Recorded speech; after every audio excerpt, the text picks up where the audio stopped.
সংস্কারের কথা বলছে, আমরা একটু সন্দেহ করছি যে একটি মহল চেষ্টা করছে যে সংস্কার নাম দিয়ে নির্বাচনে বিলম্ব করা, যে যত নির্বাচন বিলম্ব হবে তত বাংলাদেশে নানা ষড়যন্ত্র হবে।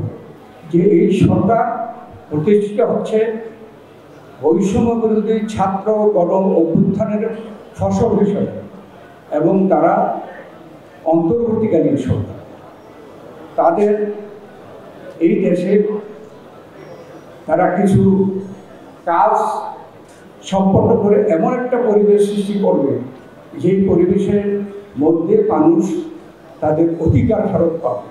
আর অধিকারের মধ্যে সবচেয়ে বড় অধিকার হচ্ছে ভোটের অধিকার।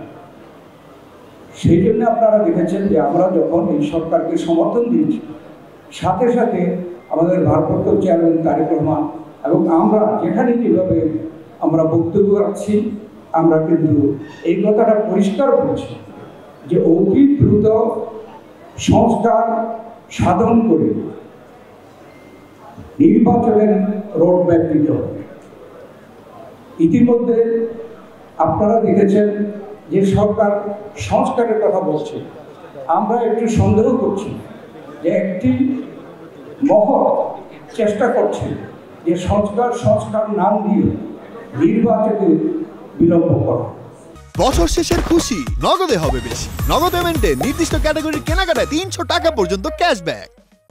আমরা এই ব্যাপারে কিন্তু পাবলিকলি জনসম্মুখে আমরা ঘোষণা করেছি যে যত নির্বাচন বিলম্ব হবে তত বাংলাদেশে নানা ষড়যন্ত্র হবে, এবং যদি নির্বাচন বিলম্ব হয় আর যদি নির্বাচন করে একটি দেশে আমাদের দেশের মানুষের যারা নিজ হাতে স্বাধীনভাবে ভোট দিয়ে এদেশে জনগণের সরকার প্রতিষ্ঠা করতে না পারে, তাহলে এই সরকার কিভাবে বিদায় নেবে? অর্থাৎ এই সরকারের ব্যর্থতা আসবে, এবং আমরা চাই না এই সরকার ব্যর্থ।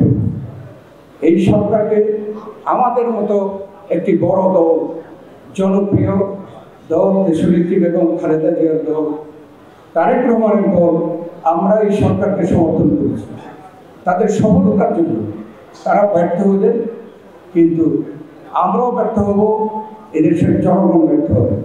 বৈষম্য বিরোধী আন্দোলনের ছাত্র জনতার যে গণ অভ্যুত্থান, সেই গণ অভ্যুত্থান ব্যর্থ হবে।